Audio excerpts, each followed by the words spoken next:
Good morning, everybody. Today I'm going to talk about milling your own flour at home and baking with it. So, the first question is why mill your own flour?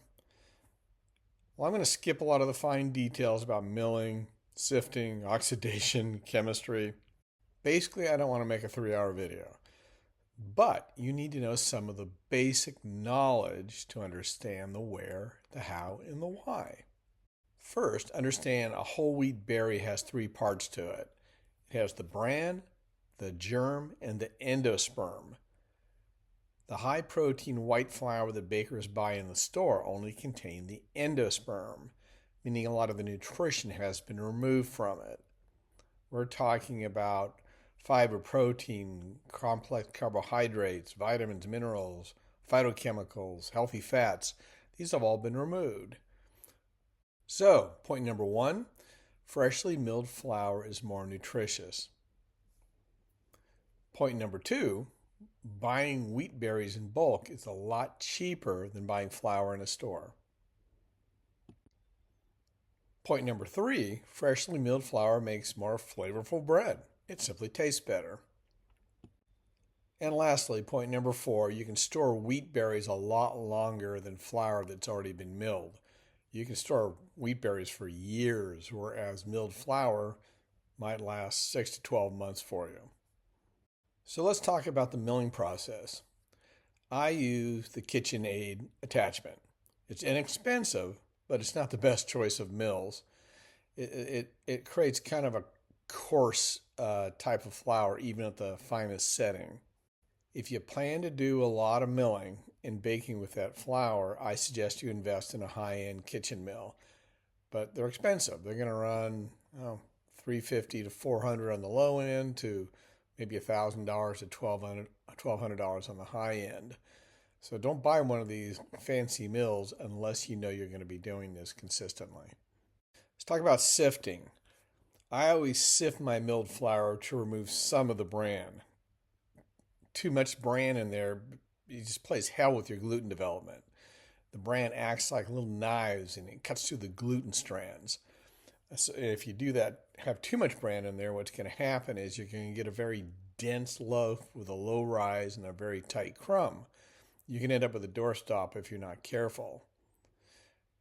I use a 60 mesh sifter. You can go finer or coarser depending on what your needs are. Really fine flour is used for cakes. Medium mill flour is good for sourdough bakes.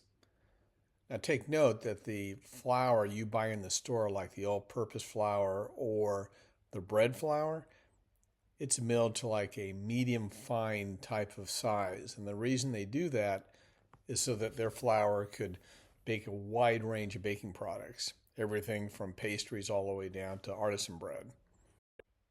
Let's talk about storage.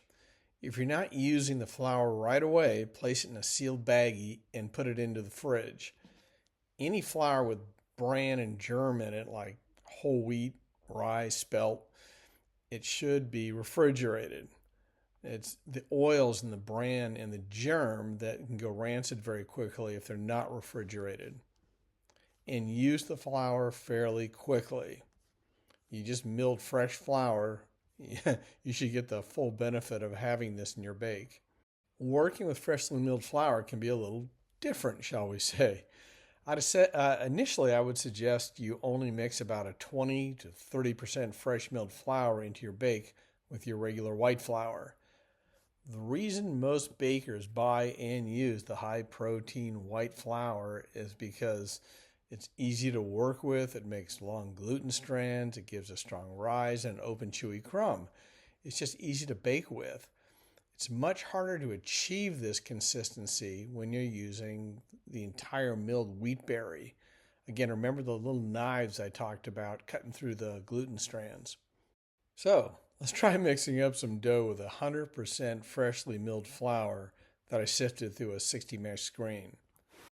The flour is hard winter wheat grown in Washington State. I'm adding an extra 5% water to the flour as it was way too dry at 80% hydration.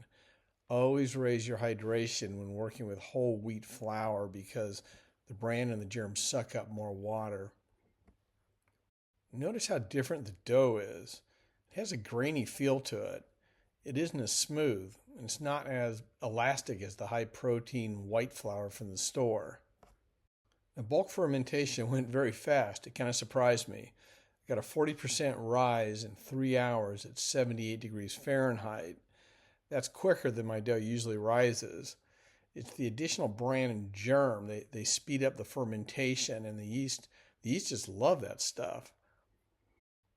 And here's the final loaf. Notice the smaller crumb, the darker color, and the lower rise. But I'll tell you, the taste was amazing.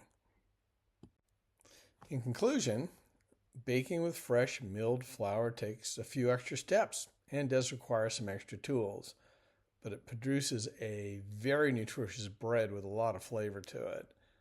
Just remember that you need to raise your hydration 5 to 10% and be prepared because it'll bulk ferment a lot faster. Anyway, everybody have a great day. You know where to find me if you have questions, and happy baking.